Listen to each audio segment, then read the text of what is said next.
Hello, welcome to It Ain't You, the show that represents the history of ethnic minority groups in the US and where knowledge becomes power. If you don't know, now you know. We're Estar, Nyke, Bella. your very real hosts.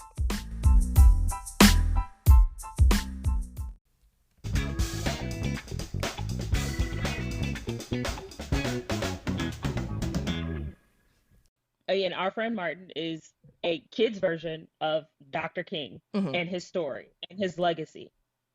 Phenomenal thing, but again, it leaves you with questions. Right. And it leaves you with wanting to go deeper and wanting to know more. Yes. That's how you do a good film, even for kids. Then you get into, again, the tie with Mean Girls. When these people are doing the commentary, they're like, okay, so this is a movie that's, paraded as a classic. Everyone loves it. It's a great film in general. And they're like, but did anybody learn anything? Like everybody, like there's a whole section in there. Like the reason why the film was even made, even though it is a comedy, it still has a message of why are girls treating each other, or females in general, treating each other the way that they are. Like, why are they acting a certain way or doing a certain thing when we really should be on each other's side? And it's crazy because it was two guys who were literally like, did anybody learn anything from this? Like, they literally got the message. And again, it's a comedy. Yeah. So it could be easy to kind of miss it. But they're sitting there, two guys, and they're like, wait, hold on. Did anybody learn anything from this? Okay. So it's the Movie Budz. If you've ever seen them on YouTube. No. So you talking about it for a second, I was like, are you talking about cinema therapy? Because like they're amazing. No, I love cinema therapy. Oh my gosh. Especially their dad stuff. Oh my goodness. Especially when they were discussing Black Panther and Killmonger. Yeah. For anyone who hasn't watched it, you need to see their villain and hero. Villain therapy. Yes. Yeah.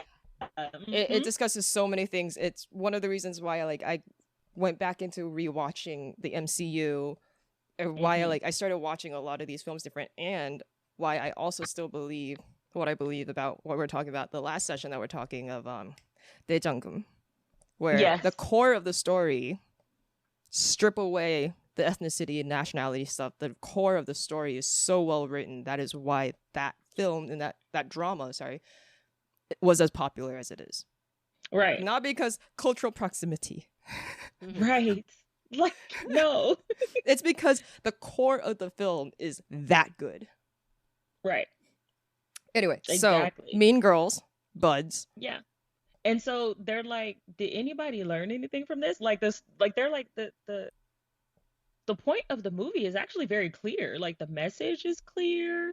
It's still comedic. It's not preachy, but did this change? Like, did anybody change because of this? And I literally, when they said that, I was like, oh my God, no.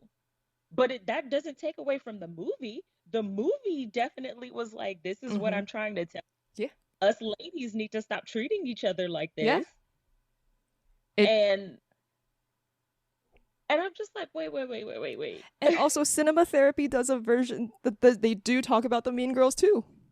Yes, they also cinema therapy does. When I do the promotions for this, I'm gonna be having to tag cinema therapy in every single cinema therapy. Listen to us because you want to. You guys are my role models. My internet dads. I know, right? Yeah. So I again, that's why I'm like, there's no need. And what I'm saying is, our friend Martin and Mean Girls, there's no need for people to essentially say that it's too hard. Yes, it is hard. Yes, it is difficult. But you don't have to sanitize to get the point across. You don't have to sanitize to represent someone's legacy. Right. It's unnecessary. When you're sanitizing, you're trying to hide something. And it's just reductive. That's just what it is. When you sanitize, it's reductive. And this is why, again, it doesn't make sense. And this is how you get the whole host of Asian American, even Native, like our civil rights movement somehow we don't exist. And all of a sudden people are like, race is a black and white thing. That's kind of how you get there. Again, that's how you get there. And then for people who would like to continue this conversation, I'm telling you, there's a video of Denzel Washington talking about something in Hollywood, and where they wanted him to play a certain character, and they were going to essentially, it was supposed to be a black man that they could not kill. And it's interesting because it's him and Viola Davis. So it Ooh. was going to be a black man that they could not Mm-hmm. kill, and essentially they were literally going to hang him, all kinds of stuff, and the audience is laughing. Denzel Washington is not a comedian. So the audience is laughing, and he says what he told the executives in Hollywood. Mm-hmm. He says, "Okay, so you want me to do all this?" And he's like, "Wait, this doesn't make sense." And guess what he says to get them to realize the actual connotations of what they're and the actual equality in what they were saying. He says that's like literally doing a movie, getting a bunch of Jews together, putting them in the shower, and then they're thinking they're taking a shower and you release gas. I mean, that literally happened. He was like, you putting me in a noose in a movie is the same thing. But if you look, it's interesting because the audience is laughing at all the stuff about putting a black man in a noose and running him over and all kinds of stuff. And then as soon as he says that, all of a sudden the audience is quiet, like, oh my God, he said that. And he was like, that's the same reaction y'all gave is the same reaction they gave me. But he's like, this is exactly what happens to black people. Yeah. He was like, this is exactly what we feel. Why would you think that was funny? In short, it's like blackface, where it becomes, we want to take that black experience of, you were worried about the noose around your neck. You're worried about you're worried about being attacked because of your skin, right? And we're going to make it a joke. Right. Blackface is literally like that. Yellowface is literally like that. We want to borrow your skin and we want to turn it into a joke. That's why it's not okay. That's why for people who seriously don't understand why blackface or yellowface is not okay, it's because you're making fun of our experiences. That's it.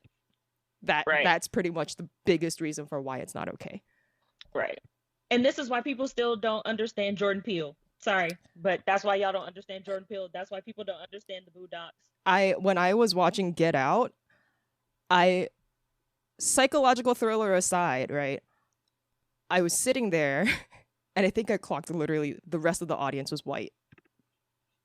Pretty much. And I was like, I feel slightly unsafe in a weird way, but also like that movie is supposed to make you think and rethink about things. And if you're just sitting there going, it's funny, it's not really. It's terrifying. Scary. Right. It's scary because also, and some people peeped this out, but I was like, Jordan Peele is very strategic. Why do you think there was that one Asian character? The one Asian character, exactly. He showed up and I was like, oh no. And I knew because like this character shows up in a lot of real life situations. In the car. He shows up in the, we want to be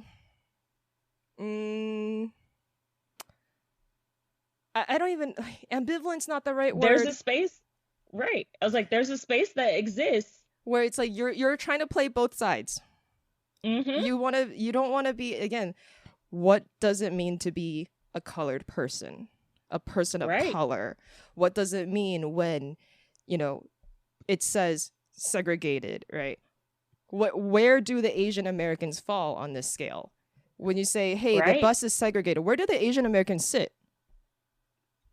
What schools do we go to? They sat in the colored section or they walked themselves. Or that's what people don't. Depending on where they were, depending on if the bus driver thought that yellow skinned person was black, or even worse, when we talk yes, I just realized that when I said Asian, I was thinking East Asian, including South Asian or Southeast Asian of darker skin could be easily misconstrued to be black, and therefore you're sitting in the back.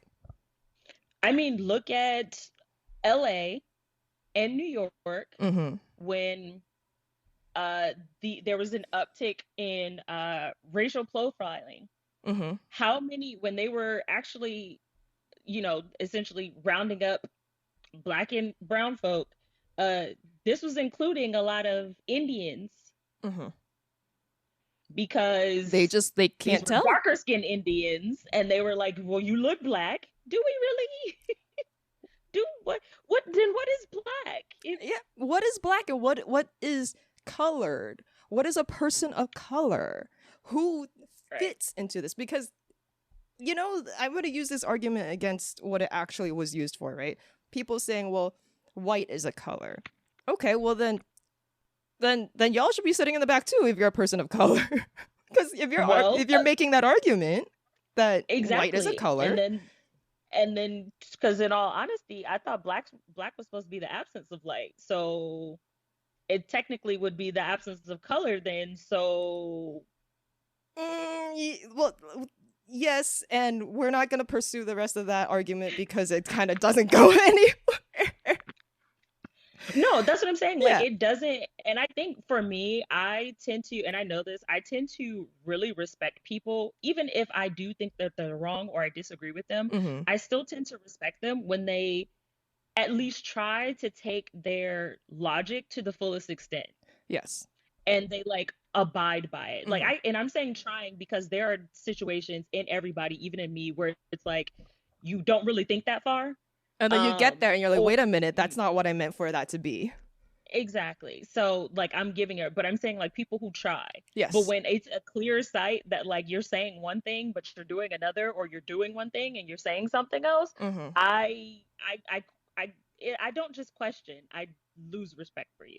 But we're going to try to wrap this up. But so we have had a number of films that we were talking about today. Mm-hmm. And I'm going to add one more. And that is Which one?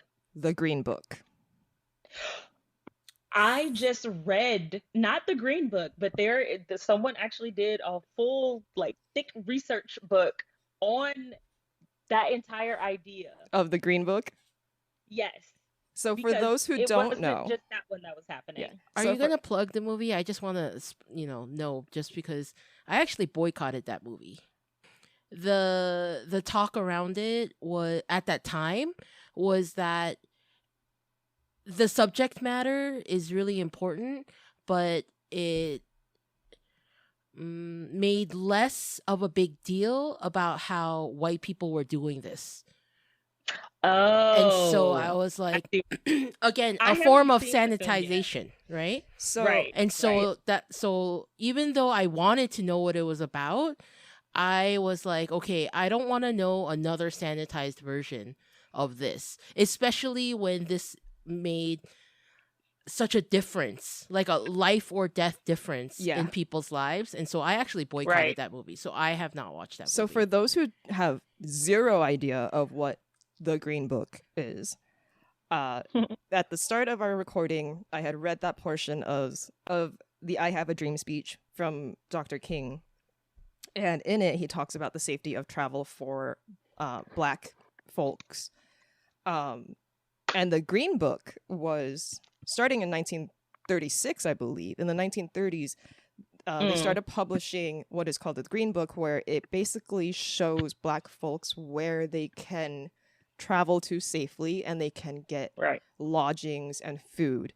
But I believe they also would highlight, the sundown towns where you don't want to be caught after the sun goes down if you even remotely have a bit of darkness in your skin. Good old Glendale. Yay! I am not sure how I really should feel about that Glendale right now. But this is why there are a lot of Black people in Glendale to this day. That's really why it is. And there's no other fact to it. Yeah, and so what I do know about the film, though, is that what I found interesting, and it's actually about two minorities, if you will. On paper, the film seems like it's just a white guy traveling with a Black guy. That's how they marketed it too. Yeah. When you start looking into it and you realize, like, he's Italian American. It's like, oh wait, the nuance comes in.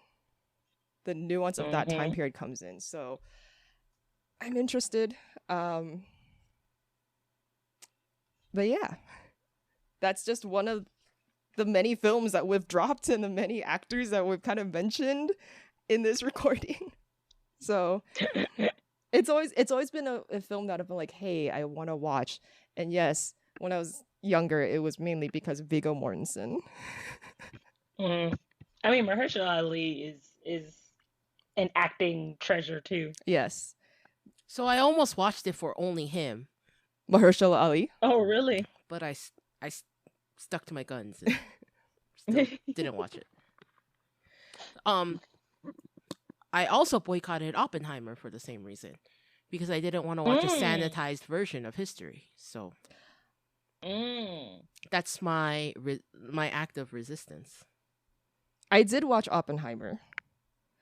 I'm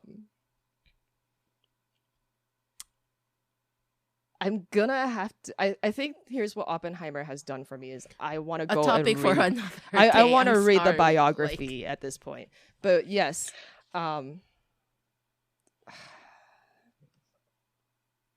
we do. There's so many things you. No, it's fine. There's pretty much I think the main thing, and I'll tie this back in with Malcolm X. Malcolm X once said, and this is not a direct quote. This is kind of because I haven't seen it posted in a while, but something that I do use when I see news or any media at all, and this is something that I research. Malcolm X once said that he was the only entity he was ever afraid of was the media. And the reason why he was afraid of the media is because he said the media will have you believe that the villain is the victim and the victim is the villain. And he's like, the fact that they control the minds. And this is true. We do just in certain things, and it's very interesting because, everybody kind of, because of the things that we either know or think we know about former President Trump, when he started talking about fake news, everyone kind of just was like, what are you talking about? Like, that's not right. And I'm like, no, people have been talking about fake news and media since forever. But, because he said it, we now don't believe anything. I'm like, no, that's not really true. I mean, the yellow papers? Hearst Castle, yellow journalism. I know what you're talking about. Yes, I remember that. Yes. And to be honest, nowadays journalists, they are forced to be bloggers. Like, even if people really want to be journalists, they're forced to be bloggers. And not that, bloggers is a bad thing, but a blogger is not a journalist. A journalist actually has to do research. A journalist actually has to do investigative things.